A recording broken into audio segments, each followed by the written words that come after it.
Hello, welcome along to Sportsbet TV. Paul Alster here with you, back for another weekend of racing in Britain and Ireland. It's a chilly, crisp weekend that we have ahead of us, and unfortunately, the sad news already in is that as of Friday afternoon, they've abandoned racing on Saturday at Newcastle. The meeting that was set to see Constitution Hill reappear and Shishkin possibly jump off in the rehearsal chase, that's been abandoned, which is a big shame. Very frustrating for Nicky Henderson with those two big stars not able to run. Fortunately, my two free selections here at Sportsbet were not scheduled to go at Newcastle, so I have two for you for Saturday. If you happen to be seeing this channel for the very first time, just press the subscriber button below the screen here. You'll be able then to follow everything for free and get my selections. This is a service that's all about tipping at big prices, each way prices. I'm not in the business of tipping favourites and odds on chances, as so many tipsters do, and tell you what brilliant form book analysts they are as a result of tipping a 4-6 favourite.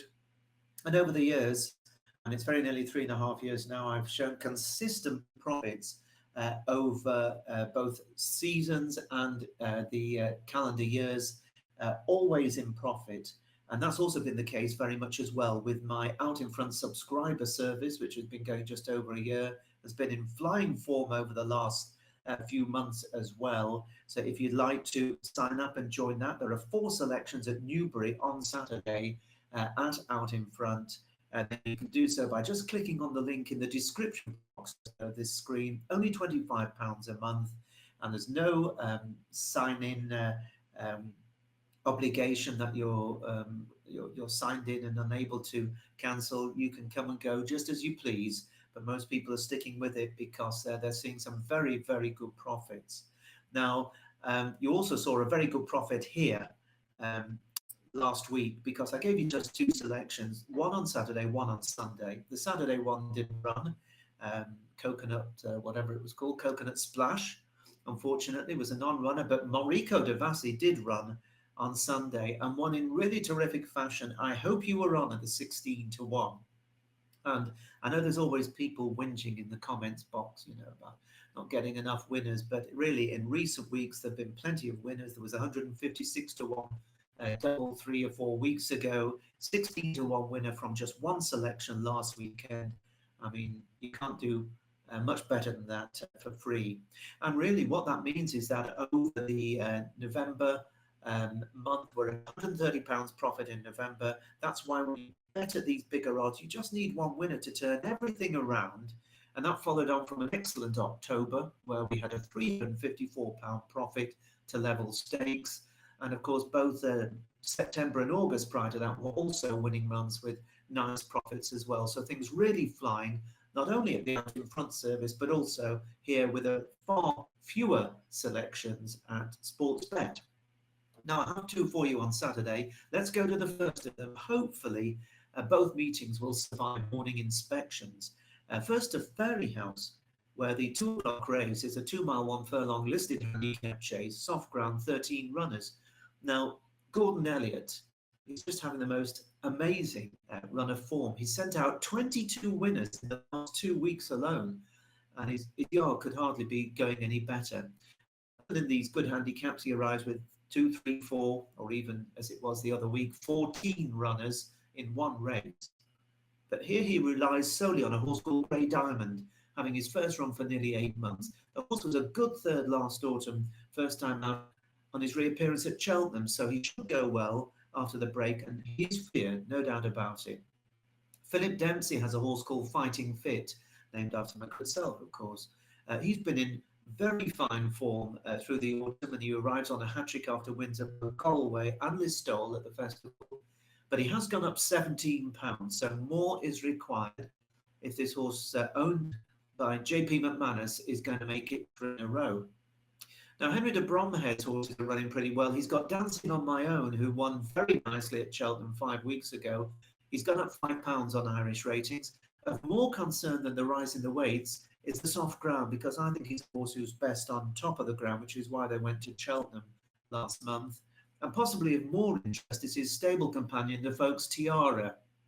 Now, this one is running for the first time since it landed a maiden hurdle in midsummer, but it ran well over fences last season, including when it was third at the Punchestown Festival to Dyna Blue in April off this very mark. And assuming it's fit, I think it could go close with Rachel Blackmore taking the ride on this one in preference to Dancing on My Own. And then we have the Terence O'Brien trained Whiskey Wealth, progressive last season, and he would have won at Punchestown in the spring at the festival, but for falling at the final fence.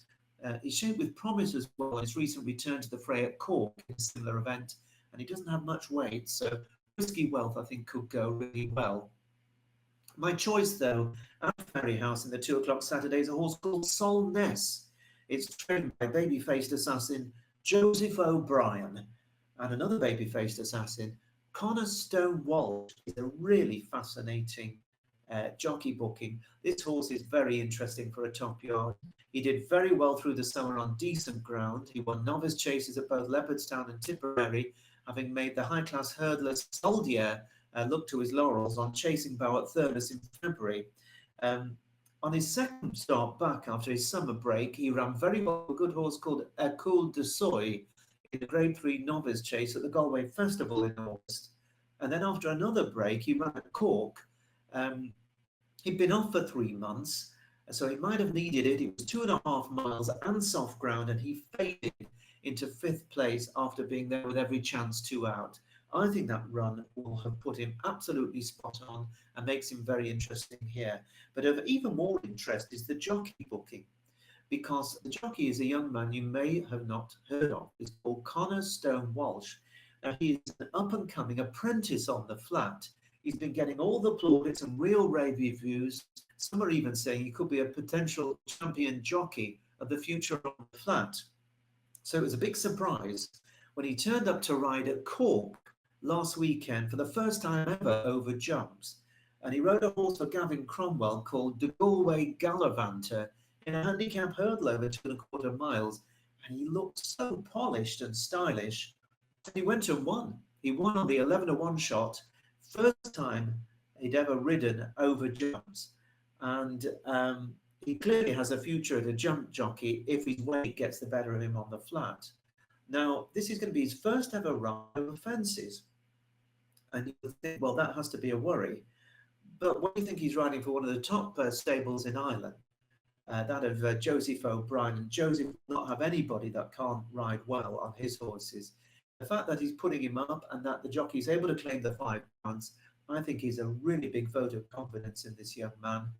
And who knows, he could go on to be a top dual-purpose jockey. And I just think it's fascinating that he's taking the ride here. I very much suspect that he's probably been out hunting and has got quite a lot of experience riding over obstacles. Solness is the choice then, with Connor Stone Walsh on board, available at 10-1 each way for 4 places with a number of firms. And then my second selection is in the big race of the day at Newbury, the 250, the 3.25 mile Coral Gold Cup handicap chase, where it's good to soft, good in places. 20 runners in one, of course, is the old Hennessy Gold Cup. Race with so many great memories. This renewal is probably as open as any.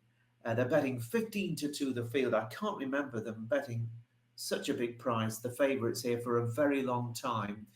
And given the fact that GA Law, Bill Baxter and That's All Right Gino had also been declared at Newcastle, it's almost certain they're going to run and have a full complement of runners emptying the field, with that Newcastle card having been abandoned. Now, you probably can't believe it, but it is 14 years since Denman won this race for the second time for Paul Nicholls, that incredible victory in this race. And Paul tends to run his very best handicappers in this race. Of course, Denman wasn't a handicapper, he was a Gold Cup horse. He's got a horse here called Complete Unknown, who won a conditions chase against 2 rivals in October just to get himself right for this. Horse who was really eye-catching last term and progressive, and he ended the season finishing second at Aintree in the Grade 1 mile main novice chase to none other than Jerry Colomb, who many people see as a genuine Cheltenham Gold Cup contender this season. So a mark of 152 might not be bad for Complete Unknown. and it hasn't gone unnoticed in the market. He's vying for favouritism at 15-2, alongside the Irish raider Marla's for John McConnell, who many of you will surely remember being 4 lengths clear at the second last at the Cheltenham Festival in the National Hunt Chase when he hit the top and came crumpling to the ground. Poor horse, poor connections. I think he would have won that day. He stays really well, as we've seen, and he'll be better for a reappearance second at Carlisle over just 2.5 miles. Going to go well, I'm sure, Marla's Mission. The other horse vying for favouritism at 15-2 is John Joe O'Neill's Monbeg Genius, who was a hat-trick scorer over handicap chases last winter, and then ran a great race off 140 in the Ultima handicap chase at Cheltenham to be third to Korak Rambler, who of course went on to win the Grand National. He's up £7 since then. He did make a real howler of an error at Ascot last time, and he wouldn't want to make any mistakes. I think he might just be caught out by the fast pace of this race, the fairly stiff fences as well, and so I'd be against Monbeg Genius. Last year, David Pipes remastered ran a great race to push Lamilosh all the way, just beaten half a length in this Coral Gold Cup, but it wasn't as strong a race as we have this year. I think he's going to struggle off the £8 higher mark. Sam Thomas has a couple of interesting contenders. Stolen Silver, who's up £7 for his win at Chepstow 7 weeks ago. He'll have been freshened up for this. He's gone up to £7, as I say. And his stable companion is Our Power, who won 2 Grade 3 handicap chases last season. He'll be better for a breeze over the hurdles recently, and he's definitely not out of it. Now, the top weight here is a very talented horse from Scotland, Ahoy Senor, trained by Lucinda Russell.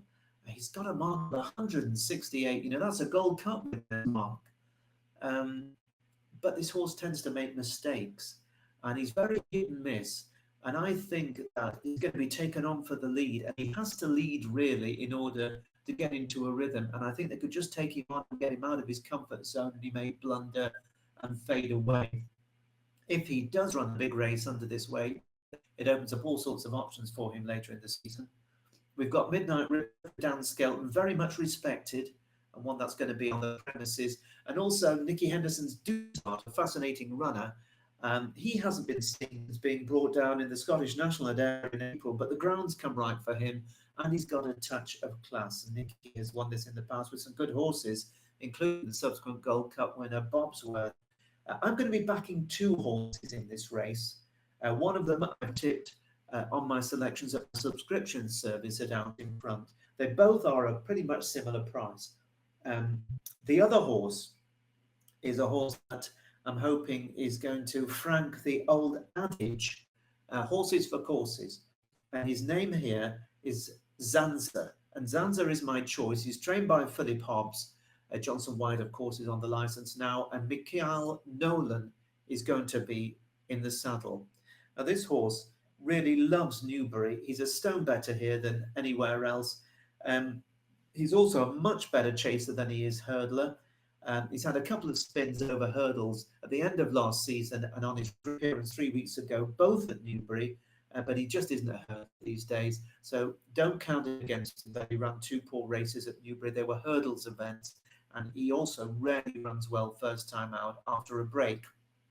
Now, over fences at this track, this is what counts. Zanza is 3 from 4. And last season, 2 3/4 miles, he really demolished some very decent handicappers, beat the machine by 12 lengths, and he could have made it 20 if he'd wanted. He was raised £10, and on his next start, he went to Wetherby, and he ran like a drain. Rubbish. He was beaten 87 lengths. He just doesn't really produce the goods anywhere else than Newbury these days. So they decided to take him back to Newbury, and sure enough, off that higher mark, he took on Hitman. He was at £17 disadvantageous terms. In other words, he was running off level weights with a horse rated £17 higher. But what do you know? At Newbury, he came through really powerfully between the final 2 fences and shot clear of Hitman to win in a really impressive fashion. This horse just is so much better at this track. He was only fourth back at Newbury in March after that, but that, I think, was down to the fact that he was dropped back in trip to 2.5 miles, which I think he finds too sharp for him. And also he had 12 stone on his back. Eventually he was beaten 12 lengths by the big bite who was getting £23, so he wasn't a disgrace, beaten 12 lengths, giving £23. But although he's not won this 3.25 mile trip, I'm really sweet on him improving again this longer trip.